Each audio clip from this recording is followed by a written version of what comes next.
तस्य श्रीसुनयमानैकविषयात् तन्त्रस्तन्त्रज्ञो गुरुरपि गुरोर्यश्च जगतात् विमूढा यत्तत्त्वं प्रकटमिह वेत्तुं सुमनसो मुकुन्दं ध्यायामानं तं स्वमहसा सर्वविघ्नः प्रशमनं सर्वसिद्धिकरं परं सर्वजीव प्रणेतारं वन्दे जगतं हरिं करोतु कल्याणं हरिर्हयं कापितः गुश्च मध्वनामापि परदुष्टु निरन्तरं वाणिते करवण्यं शरणं सर्वदा मद्वाक्यसरणीर्भूयात् श्रीमदाचार्यभावग समाश्रये गुरु भक्त्या महाविश्वासपूर्वकं निक्षिपे सर्वभारांश्च गुरो ಶ್ರೀಪಾದಪಂಕಜೇ. ನಿನ್ನೆ ದಿವಸ ನಾವೆಲ್ಲ ತಿಳಿದಿರುವ ಹಾಗೆ ತಾಯಿಯ ಒಂದು ದಾಸ್ಯವನ್ನ ಪರಿಹಾರ ಮಾಡಲಿಕ್ಕೋಸ್ಕರವಾಗಿ ಗರುಡ ದೇವರು ಅಮೃತವನ್ನ ತರಲಿಕ್ಕೋಸ್ಕರವಾಗಿ ದೇವಲೋಕದ ಮೇಲೆ ಯುದ್ಧವನ್ನ ಸಾರಿದ್ದಾರೆ.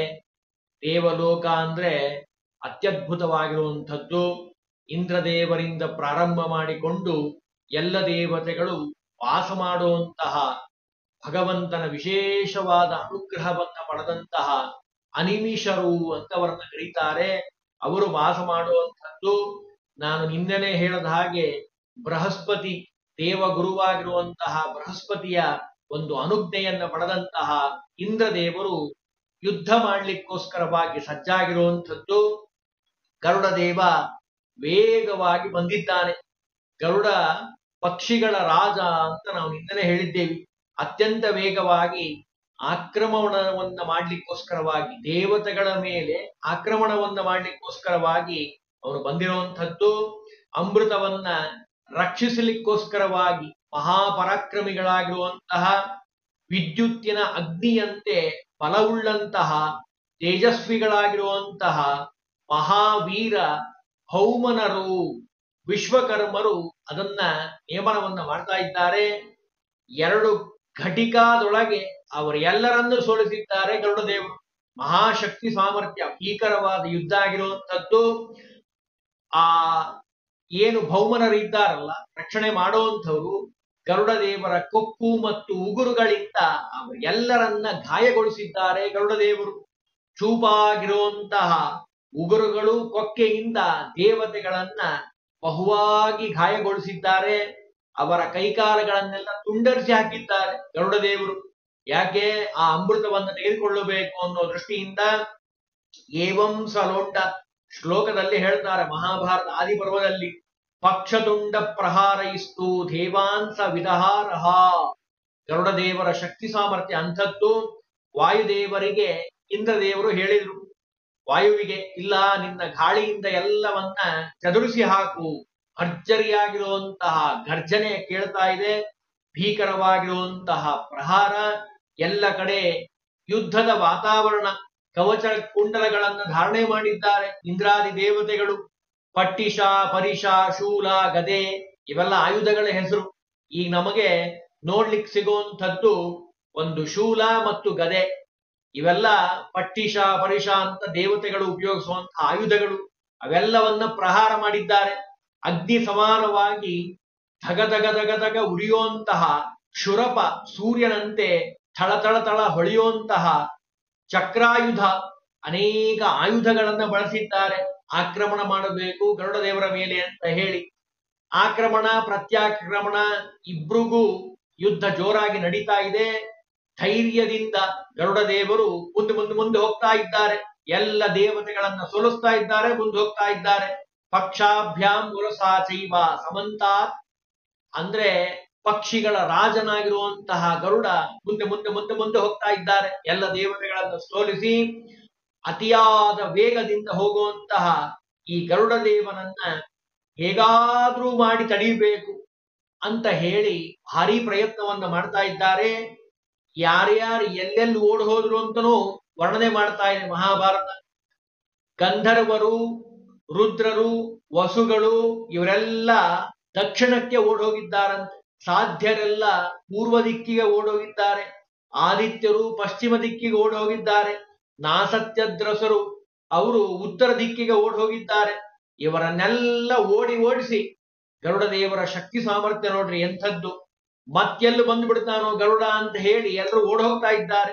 ಮತ್ತೆಲ್ಲಿ ಹಿಡ್ಕೊಂತಾನೋ ಗರುಡ ಬಂದು, ಮಹಾಪರಾಕ್ರಮಿ ಅವರೆಲ್ಲ, ಅಂಥವರನ್ನ ಯುದ್ಧ ನಿಪುಣರಾಗಿರುವಂಥವರನ್ನ ಆ ಗರುಡನ ಆ ಪರಾಕ್ರಮದ ಮುಂದೆ ಅವ್ರದ್ದು ಯಾರ್ದು ಆಟ ನಡೆಯಲಿಲ್ಲ, ಎಲ್ಲರನ್ನ ಸೋಲ್ಸಿ ಹಾಕಿದ್ದಾರೆ ಗರುಡದೇವರು. ಇದನ್ನ ನೋಡಿ ಈ ಇಂದ್ರದೇವರು ಒಂದು ಉಪಾಯವನ್ನ ಮಾಡಿದ್ದಾರೆ.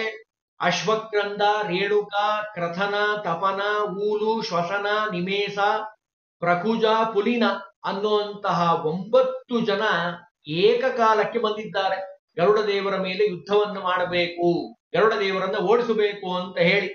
ಆದರೆ ರೆಕ್ಕೆಯಿಂದ, ಕೊಕ್ಕಿನಿಂದ ಗರುಡ ದೇವರು ಅವರ ಜೊತೆ ಯುದ್ಧ ಮಾಡಿದ್ದಾರೆ. ನೋಡೋವರಿಗೆ ಮಹಾಪ್ರಳಯ ಆಗ್ತಾ ಇದೆನೋ ಅಂತ ಅನಿಸಬೇಕು, ಆ ರೀತಿಯಾಗಿ ಯುದ್ಧ ನಡೀತಾ ಇದೆ. ಪ್ರಳಯ ಕಾಲದಲ್ಲಿ ರುದ್ರದೇವರು ಹೇಗೆ ನಾಟ್ಯವನ್ನ ಮಾಡ್ತಾರೋ, ಲಯವನ್ನ ಮಾಡ್ತಾರೋ, ಆ ರೀತಿ ಪ್ರಭೆ ಅಲ್ಲಿ ಕಾಣಿಸ್ತಾ ಇದೆ. 9 ಜನ ಇವರೇನ್ ಸಾಮಾನ್ಯರಲ್ಲ. ಆದರೂ ಇವರ ಗರುಡದೇವರ ಶಕ್ತಿ ಸಾಮರ್ಥ್ಯದ ಮುಂದೆ ಅವ್ರದ್ದು ಆಟ ಏನು ನಡೀಲೇ ಇಲ್ಲ. ಅವರೆಲ್ಲವರನ್ನು ಸೋಲಿಸಿ ಹಾಕಿದ್ದಾರೆ ಗರುಡದೇವರು. ಅಮೃತ ಇಟ್ಟಂತಹ ಅವರನ್ನೆಲ್ಲ ಸೋಲಿಸಿ, ಅಮೃತ ಎಲ್ಲಿಟ್ಟಿದ್ದಾರಲ್ಲ ದೇವಲೋಕದಲ್ಲಿ, ಅಲ್ಲಿಗೆ ಬಂದಿದ್ದಾರೆ. ಬಂದು ನೋಡ್ತಾರೆ, ಭಾರಿ ವಿಚಿತ್ರವಾಗಿರುವಂತಹ ದೃಶ್ಯ. ಅದು ದೇವಲೋಕದಲ್ಲಿ ಮಾತ್ರ ಕಾಣುವಂತಹ ದೃಶ್ಯ. ಏನು ಅಂತ ಕೇಳಿದ್ರೆ, ಅಮೃತ ಇಟ್ಟಂತಹ ಜಾಗ ಏನಿದೆ ಅಲ್ಲ, ಆ ಅಮೃತ ಮಧ್ಯದಲ್ಲಿದೆ. ಸುತ್ತಲೂ ಆಕಾಶದಷ್ಟು ಎತ್ತರವಾಗಿರುವಂತಹ ಬೆಂಕಿ ಧಗ ಧಗ ಧಗ ಉರಿತಾ ಇದೆ. ಅಂದ್ರೆ ಬೇರೆಯವರು ಯಾರು ಬಂದು ಆ ಅಮೃತವನ್ನ ಅಪಹಾರ ಮಾಡಬಾರದು ಅನ್ನೋ ದೃಷ್ಟಿಯಿಂದ ಅದಕ್ಕೆ ರಕ್ಷಣೆ. ದೇವಲೋಕದಲ್ಲಿರುವಂಥದ್ದು ಸೂರ್ಯನೇ ಜಗವನ್ನ ಸುಡ್ತಾ ಇದ್ದಾನೇನೋ ಅನ್ನೋ ಹಾಗೆ ಆ ಅಗ್ನಿ ಜ್ವಾಲೆ ಬರ್ತಾ ಇದೆ. ಅದನ್ನ ದಾಟಿ ಅಮೃತವನ್ನ ತೆಗೆದುಕೊಳ್ಳೋದು ಯಾರಿಗೂ ಸಾಧ್ಯ ಇಲ್ಲ. ಆವೃಣ್ವಾನಾಂ ಮಹಾಜ್ವಾಲಂ ಅರ್ಚಿಭಿಹಿ ಸರ್ವತೋಂಬರಂ ದಹಂತಮಿವ ತೀಕ್ಷ್ಣಾಂಷ್ಟು ಚಂಡವಾಯು ಸಮೀರಿತಂ. ಮಹಾಭಾರತ ಆದಿಪರ್ವದಲ್ಲಿ ಹೇಳ್ತಾ ಇದೆ. ಭಾರಿ ಜೋರಾಗಿ ಅಗ್ನಿ ಬರ್ತಾ ಇದೆ. ಅಂದ್ರೆ ನೋಡಿ, ಆ ಅಮೃತವನ್ನ ಸ್ವೀಕಾರ ಮಾಡಬೇಕು ಅಂತ ಹೊರಟ್ರೆ ನೀವು ಮೊದಲು ಅಗ್ನಿಯನ್ನ ದಾಟಬೇಕು. ಅದು ಆಕಾಶದೆತ್ತರವಾಗಿರುವಂಥದ್ದು. ಗರುಡ ದೇವರು ತಮ್ಮ ಯಾವುದಕ್ಕೂ ಹೆದರೋರಲ್ಲ, ಭಗವಂತನ ವಿಶೇಷ ಅನುಗ್ರಹ ಪಾತ್ರರು ಗರುಡ ದೇವರು. ಈ ಅಗ್ನಿಯನ್ನ ನೋಡಿ ಗರುಡ ದೇವ ಏನು ಕಿಂಚಿತ್ತೂ ಹೆದರಲಿಲ್ಲ. ಕಾರಣ ಭಗವಂತನ ವಿಶೇಷವಾದ ಅನುಗ್ರಹ, ತಮ್ಮ ತಂದೆ ತಾಯಿಯ ಆಶೀರ್ವಾದದ ಬಲ, ವಾಲಾಖ್ಯದ ಋಷಿಗಳ ತಪೋಬಲ, ಅದರಿಂದ ಬಂದಿರುವಂತಹ ಗರುಡ ದೇವ ಏನು ಹೆದರಲೇ ಇಲ್ಲ. ಏನ್ ಮಾಡದ, ಉಪಾಯವನ್ನ ಮಾಡಿದ್ದಾನೆ. ಗರುಡ ದೇವರು ತನ್ನ ಯೋಗ ಶಕ್ತಿ ಸಾಮರ್ಥ್ಯದಿಂದ 8100 ತಲೆಗಳನ್ನ, ಅಂದ್ರೆ ಮುಖಗಳನ್ನ ಸೃಷ್ಟಿ ಮಾಡಿಕೊಂಡಿದ್ದಾನೆ. ನದಿಯ ಹತ್ತಿರ ಹೋಗಿ ಆ ಎಲ್ಲ ಮುಖಗಳಲ್ಲಿ ನೀರನ್ನ ತುಂಬಿಸಿಕೊಂಡಿದ್ದಾನೆ. ಅಗ್ನಿ ಆರ್ ಹೋಗಬೇಕು ಅಂದ್ರೆ ನೀರು ಹಾಕಬೇಕು. ಅದಕ್ಕೆ ಆ ಮುಖಗಳಿಂದ ಆ ನೀರನ್ನ ಸ್ವೀಕಾರ ಮಾಡಿದ್ದಾನೆ. ಸ್ವೀಕಾರ ಮಾಡಿ ಆ ನೀರಿನಿಂದ ಬೆಂಕಿಯನ್ನ ಆರಿಸಿದ್ದಾರೆ. ಆರಿಸಿ ಆ ಅಮೃತದ ಕಲಶದ ತನಕ ಹೋದ. ಅಂದ್ರೆ ನೋಡಿ, ಆ ಬೇರೆ ಯಾರಾದ್ರೂ ಆಗಿದ್ರೆ ನಮ್ಮಂತವ್ರು ಆ ಅಗ್ನಿಯನ್ನ ನೋಡಿ ನಮ್ಗೆ ಸಿಗಲ್ ಬಿಡ್ರಿ ಅಮೃತ, ಮನೆಗೆ ಹೋಗ್ಬೋಣ ಅಂತ ನಾವು ತಿರುಗಿ ಬಂದ್ಬಿಡ್ತೀವಿ. ಆದರೆ ಪ್ರಾರಬ್ಧ, ಸುಭಾಷಿತಕಾರ ಹೇಳ್ತಾನೆ, ಪ್ರಾರಬ್ಧಮುತ್ತಮ ಜನ ನ ಪರಿತ್ಯಜಂತಿ. ಉತ್ತಮರಾಗಿರುವಂಥವ್ರು ಕೆಲಸವನ್ನ ಪ್ರಾರಂಭ ಮಾಡಿದ ಮೇಲೆ ಮುಗಿಸೋ ತನಕ ಬಿಡೋದಿಲ್ಲ. ಅದಕ್ಕೆ ಒಳ್ಳೆ ಉದಾಹರಣೆ ನಮ್ಮ ಗರುಡ ದೇವರು. ನೀರನ್ನ ಹಾಕಿ ಆರಿಸಿದ್ದಾರೆ ಬೆಂಕಿಯನ್ನ. ಚಿಕ್ಕದಾಗಿರುವಂತಹ ರೂಪವನ್ನ ತೆಗೆದುಕೊಂಡ್ರು, ಮತ್ತೆ ಮುಂದೆ ಹೋಗ್ತಾ ಇದ್ದಾರೆ. ತಥೋ ನವತಿರ್ಮುಖಾನಿ ಕೃತ್ವಾ ಮಹಾತ್ಮ ಗರುಡಸ್ತಪಸ್ವಿ ನದೀಹಿ ಸಮಾಪೀಯ ಮುಖೈಸ್ತತೈಸಿ ಸುಶೀಘ್ರಮಾಗಮ್ಯ ಪುನರ್ಜನೆ ಪಯೇನ. ಎಷ್ಟ್ ಚೆನ್ನಾಗಿ ಹೇಳ್ತಾರೆ ನೋಡಿ ಮಹಾಭಾರತ. ಜ್ವಲಂತಮಗ್ನಿಂ ತಮಮಿತ್ರ ತಾಪನಃ. ಆ ರೀತಿಯಾಗಿ ಮುಂದೆ ಹೊರಟಿದ್ದಾರೆ. ಬಂಗಾರದಂತೆ ಒಳ್ಳೆಯ ಸುಂದರವಾದ ಶರೀರ ಗರುಡ ದೇವರದು. 28 ಲಕ್ಷಣಗಳಿಂದ ಕೂಡಿರುವಂತಹವರು ಗರುಡ ಶೇಷರುದ್ರರು. ಅದನ್ನ ಹೇಳ್ತಾರೆ.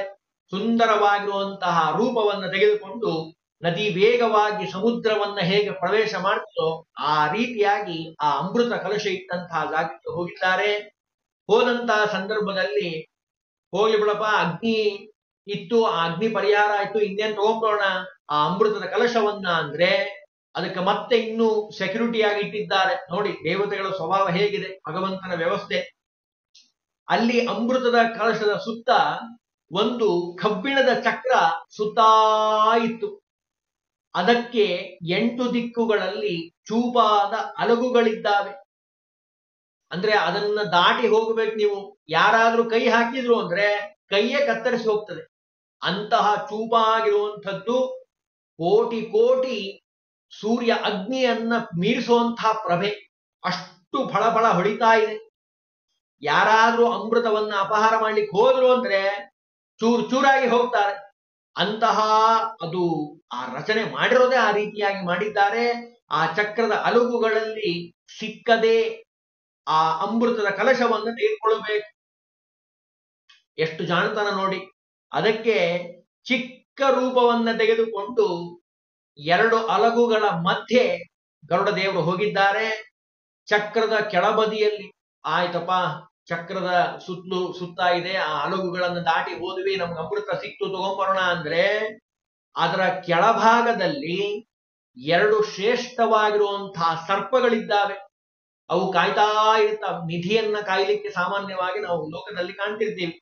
ಸರ್ಪಗಳು ನಿಧಿಯನ್ನ ಕಾಯ್ತಾವೆ, ಬಳ್ಳಿ ಬಂಗಾರವನ್ನ ಲೋಕದಲ್ಲಿ ಪ್ರಖ್ಯಾತವಾಗಿರುವಂಥದ್ದು. ಹಾಗೆ ದೇವಲೋಕದಲ್ಲಿ ಅಮೃತವನ್ನ ಕಾಯ್ಲಿಕ್ಕೋಸ್ಕರವಾಗಿ 2 ತೇಜಪುಂಜವಾಗಿರುವಂತಹ ಸರ್ಪಗಳು ಆ ಅಮೃತದ ಕಲಶದ ಕೆಳಭಾಗದಲ್ಲಿದ್ದಾವಂತೆ. ಯಾವಾಗ್ಲೂ ಕಾಯ್ತಿರ್ತಾವಂತೆ. ನಾಲಿಗೆ ಮಿಂಚಿನಂತೆ ಹೊಳೆಯುವಂಥದ್ದು, ಮುಖ ತೇಜಸ್ವಿಯಾಗಿರುವಂಥದ್ದು, ಕಣ್ಣುಗಳಲ್ಲಿ ಅಪಾರವಾದ ತೇಜಸ್ಸು, ಪರಾಕ್ರಮಿಯಾಗಿರುವಂಥವು, ವಿಷದಿಂದ ತುಂಬಿರುವಂಥವು, ಭಯಂಕರವಾಗಿರುವಂಥವು, ಸಿಟ್ಟಿನಿಂದ ತುಂಬಿರುವಂಥವು. ಎಷ್ಟೆಲ್ಲ ವರ್ಣನೆ ಮಾಡ್ತಾರೆ ನೋಡಿ. ವಿದ್ಯುತ್ ಜಿಹ್ವಾ ಮಹಾವೀರ್ಯೋ ದೀಪ್ತಾಸ್ಯ ದೀಪ್ತಲೋಚನೌ ಚಕ್ಷುರ್ವಿಶೋ ಮಹಾಘೋರೋ ನಿತ್ಯಂ ಕ್ರುದ್ಧೋ ತರಸ್ವಿನೌ.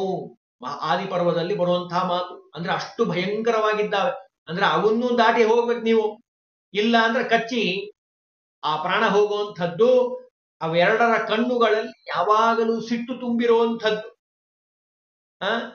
ರಕ್ಷಾರ್ಥಮೇವ ಅಮೃತಸ್ಯ ದದರ್ಶ ಭುಜಗೋತ್ತಮೋ. ಭುಜಗ ಅಂದ್ರೆ ಸರ್ಪ. ಆ ಸರ್ಪಗಳನ್ನ ಇಟ್ಟಿದ್ದಾರೆ ದೇವಲೋಕದಲ್ಲಿ ಆ ಅಮೃತವನ್ನ ಕಾಯ್ಲಿಕ್ಕೋಸ್ಕರವಾಗಿ. ಆ ಸರ್ಪಗಳ ದೃಷ್ಟಿ ಬಿದ್ರೆ ಸಾಕು, ಸುಟ್ಟು ಭಸ್ಮಾಗಿ ಹೋಗ್ತಾರೆ. ಅಷ್ಟು ಭಯಂಕರವಾಗಿರುವಂತಹ ಸರ್ಪಗಳು. ಸುಂದರವಾದ ರೆಕ್ಕೆಗಳುಳ್ಳಂತಹ ಗರುಡ ದೇವರು ಒಮ್ಮೆಲೆ ಅವುಗಳಿಗೆ ತನ್ನ ಉಗುರುಗಳಿಂದ, ರೆಕ್ಕೆಗಳಿಂದ ಘಾಸಿಗೊಳಿಸಿದ್ದಾರೆ. ಅಷ್ಟು ಶಕ್ತಿಶಾಲಿ, ಪರಾಕ್ರಮಶಾಲಿ ನಮ್ಮ ಗರುಡ ದೇವರು. ಯಾವಾಗ ಘಾಸಿಗೊಳಿಸಿದ್ರೋ ಒಮ್ಮೆಲೆ ಸೀದಾ ಕೈ ಹಾಕಿದ್ದೆ ಅಮೃತಕ್ಕೆ, ತೆಗೆದುಕೊಂಡಿದ್ದೆ ಆಕಾಶಕ್ಕೆ ಹಾರಬಿಟ್ಟಿದ್ದಾರೆ. ಗರುಡ ದೇವರ ಶಕ್ತಿ ಸಾಮರ್ಥ್ಯ ಅಪೂರ್ವವಾಗಿರುವಂಥದ್ದು. ಹಾರುವಾಗ ಆ ಚಕ್ರವನ್ನ ಮುರಿದು ಮುನ್ನಡೆದಿದ್ದಾರೆ. ಆ ಗರುಡ ದೇವರ ಪರಾಕ್ರಮ ಇಲ್ಲಿ ಕಾಣುವಂಥದ್ದು. ನೋಡಿ, ಕೈಯಲ್ಲಿ ಅಮೃತ ಸಿಕ್ಕಿದೆ. ಸಿಕ್ಕಿರುವಂತಹ ಅಮೃತ ಅಪೂರ್ವವಾಗಿರುವಂಥದ್ದು. ಆದರೆ ಆ ಅಮೃತವನ್ನ ಕುಡಿಯುವಂತಹ ಆಶೆಯನ್ನ ಮಾಡಲಿಲ್ಲ. ದೇವರೇನ್ ಮಾಡ್ತಾನೆ ಅಂದ್ರೆ ಯಾವಾಗಲೂ ಅಷ್ಟೇ ಪರೀಕ್ಷೆ ಮಾಡ್ತಾನೆ ಅಧಿಕಾರವನ್ನ. ಅದಕ್ಕೆ ಲೋಕದಲ್ಲಿ ಹೇಳ್ತಾರೆ ನೋಡಿ, ಯಾರಾದ್ರೂ ವ್ಯಕ್ತಿಯನ್ನ ಪರೀಕ್ಷೆ ಮಾಡಬೇಕು, ಅವನು ಒಳ್ಳೆಯವನೋ ಕೆಟ್ಟವನೋ ಅಂತ ಹೇಗೆ ಗೊತ್ತಾಗುತ್ತೆ? ಅವನಿಗೆ ಅಧಿಕಾರವನ್ನು ಕೊಡಬೇಕಂತ ಅವನ ಕೈಯಲ್ಲಿ. ಆ ಅಧಿಕಾರ ಕೊಟ್ಟಾಗ ಅವ ಹೇಗಿರ್ತಾನೆ, ಅಧಿಕಾರ ಇಲ್ದಾಗ ಹೇಗಿರ್ತಾನೆ, ಅಧಿಕಾರ ಇದ್ದಾಗ ಹೇಗೆ ವರ್ತನೆ ಮಾಡ್ತಾನೆ, ಅದರ ಮೇಲೆ ಅವನ ವ್ಯಕ್ತಿತ್ವ ನಿರ್ಮಾಣ ಆಗುವಂಥದ್ದು. ಗರುಡ ದೇವರ ನೋಡಿ ಎಷ್ಟು ಒಳ್ಳೆಯ ಸ್ವಭಾವ ಅಂದ್ರೆ, ಅಮೃತವನ್ನ ತೆಗೆದುಕೊಂಡಿದ್ದಾರೆ, ತಮ್ಮ ಕೈಯಲ್ಲೇ ಅಮೃತ ಇದೆ, ಇನ್ನೂ ಅಮ್ಮನ ತನಕ ಹೋಗೋ ತನಕ ಅವಕಾಶ ಇದೆ, ತಾನೇ ಕುಡಿಬೋದಲ್ಲ ಅಮೃತವನ್ನ. ಆ ರೀತಿ ಮಾಡ್ಲಿಲ್ಲಂತೆ. ಸೂರ್ಯನ ಕಿರಣದ ವೇಗವನ್ನ ಮೀರಿ ಆಕಾಶಕ್ಕೆ ಹಾರಿರುವಂಥದ್ದು. ದಣಿವಿಲ್ಲದೆ ಮುನ್ನಡೆದಿದ್ದಾರೆ. ಇದೆಲ್ಲವನ್ನ ನೋಡ್ತಾ ಇರುವಂತಹ ವಿಷ್ಣು ಭಗವಂತ, ಸರ್ವತ್ರ ವ್ಯಾಪ್ತನಾಗಿರುವಂತಹ ಭಗವಂತ ಗರುಡ ದೇವರ ಪ್ರಾಮಾಣಿಕತನವನ್ನ ನೋಡಿ ಬಹಳ ಸಂತೋಷ ಆಯ್ತಂತೆ. ದೇವರಿಗೆ ಬೇಕಾಗಿರುವಂಥದ್ದು ಪ್ರಾಮಾಣಿಕತನ. ನಿಮ್ಮಲ್ಲಿ ಎಷ್ಟು ಪ್ರಾಮಾಣಿಕರಾಗಿ ನೀವಿದ್ದೀರಿ, ಎಷ್ಟು ಪ್ರಾಮಾಣಿಕವಾಗಿ ಭಕ್ತಿಯನ್ನ ಮಾಡ್ತೀರಿ. ತೋರಿಕೆ ಭಕ್ತಿ ದೇವರಿಗೆ ಇಷ್ಟ ಇಲ್ಲ. ಬೆಳ್ಳಿ ಬಂಗಾರ ವಜ್ರ ವೈಢೂರ್ಯ ಹಾರ ಪದಕಗಳು 18 ಮಾರು ಹೂವುಗಳು ಯಾವ ದೇವರಿಗೆ ಬೇಕಾಗಿಲ್ಲ. ದೇವರಿಗೆ ಬೇಕಾಗಿರುವಂಥದ್ದು ನಿಮ್ಮಲ್ಲಿರುವಂತಹ ಭಕ್ತಿ, ಅದು ಪ್ರಾಮಾಣಿಕವಾಗಿರಬೇಕು. ಅದನ್ನಿಲ್ಲಿ ಪರೀಕ್ಷೆ ಮಾಡಿದ್ದಾನೆ ಭಗವಂತ. ಸರ್ವತಶ್ಚಕ್ಷು ಸರ್ವತೋಮುಖ ಭಗವಂತ. ಗರುಡ ದೇವರ ಈ ಸ್ವಭಾವವನ್ನು ನೋಡಿ ಗರುಡ ದೇವರಿಗೆ ನಾನು ಅನುಗ್ರಹ ಮಾಡಬೇಕು ಅಂತ ಹೇಳಿ, ಅವರಿಗೆ ದರ್ಶನ ಕೊಡಬೇಕು ಅಂತ ಹೇಳಿ ಭಗವಂತ ಅವನ ಎದುರಿನಲ್ಲಿ ಬಂದಿದ್ದಾನೆ. ವಿಷ್ಣುನಾಚ ತದಾಕಾಶೆ ವೈನತೇಯಶ್ಚ ಸಮೀವಾನ್ ತಸ್ಯ ನಾರಾಯಣ ತುಷ್ಟ ತೇನಾನೌಲ್ಯೇನ ಕರ್ಮಣ. ಗರುಡ ದೇವರ ಒಂದು ಕಾರ್ಯದಿಂದ ಸಂತುಷ್ಟನಾಗಿರುವಂತಹ ಭಗವಂತ ಅವರ ಮುಂದೆ ಪ್ರತ್ಯಕ್ಷನಾಗಿದ್ದಾನೆ. ಅಂದ್ರೆ ನೋಡಿ, ನೀವು ಮಾಡುವಂತಹ ಪೂಜೆ ಹೇಗಿರ್ಬೇಕಪ್ಪ ಅಂದ್ರೆ, ನಿಮ್ಮ ಪೂಜೆಯನ್ನ ನೋಡಿ ಭಗವಂತ ಸಂತೋಷ ಆಗಿ ಪ್ರತ್ಯಕ್ಷನಾಗಬೇಕು. ಅಷ್ಟು ಭಕ್ತಿಯಿಂದ, ಅಷ್ಟು ಏಕಾಗ್ರತೆಯಿಂದ, ಅಷ್ಟು ಜ್ಞಾನಪೂರ್ವಕವಾಗಿ ಅನುಸಂಧಾನದಿಂದ ಭಕ್ತಿಯಿಂದ ಪೂಜೆಯನ್ನು ಮಾಡಬೇಕು. ಪೂಜಾ ಮಾಡೋ ಸಂದರ್ಭದಲ್ಲಿ ಒಟ್ಟ ಮಾತಾಡಬಾರದು, ಲೌಕಿಕವಾದ ವಿಷಯಗಳು ಬರಬಾರದು. ಏಕಾಗ್ರತೆಯಿಂದ ಭಗವಂತನಲ್ಲೇ ಮನಸ್ಸನ್ನು ಇಟ್ಟು ಆ ಭಕ್ತಿಯಿಂದ ಪೂಜೆಯನ್ನು ಮಾಡಬೇಕು. ತನ್ನ ತಾಯಿ ಹೇಳಿದ್ದಾಳೆ ಅಮೃತವನ್ನು ಸ್ವೀಕಾರ ಮಾಡಿ ಬರಬೇಕು ಅಂತ ಹೇಳಿ ತೆಗೆದುಕೊಂಡು ಅದರ ಕಡೆನೇ ಗಮನ. ಅಷ್ಟು ತಂದೆ ತಾಯಿಯ ಮೇಲೆ ಭಕ್ತಿಯಿಂದ ತೆಗೆದುಕೊಂಡು ಬಂದಿದ್ದಾರೆ. ಆ ಬಂದಂತಹ ಸಂದರ್ಭದಲ್ಲಿ ಭಗವಂತ ಪ್ರತ್ಯಕ್ಷನಾಗಿದ್ದಾನೆ. ಪ್ರತ್ಯಕ್ಷನಾಗಿ ಏನನ್ನ ಹೇಳದ ಅಂತ ನಾಳೆ ತಿಳಿಲಿಕ್ಕೆ ಪ್ರಯತ್ನವನ್ನು ಮಾಡೋಣ.